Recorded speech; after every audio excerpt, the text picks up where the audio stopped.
Hi guys, today I'm talking about my gray hair transition. Do I like it or do I not?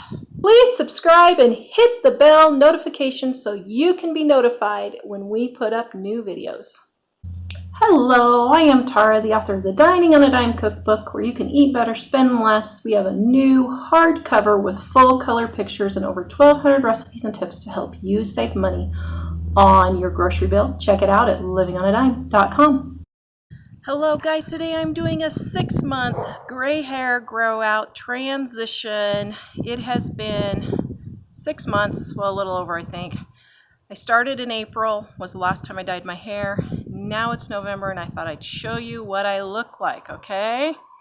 So, here's what it looks like.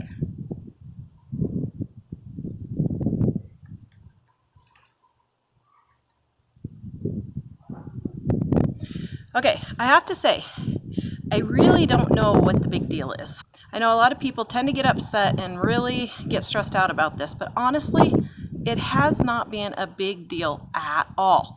The main thing is, I think where people have the problem is they don't put on makeup and they don't style their hair.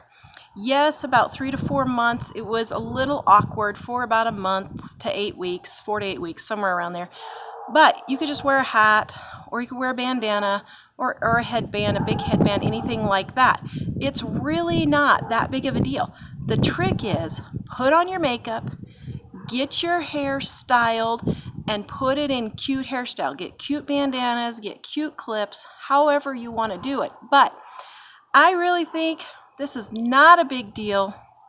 I'm actually loving it. So much easier than having to dye my hair every 3 weeks. I hope this will inspire you to transition to your gray hair also. Please visit us at livingonadime.com.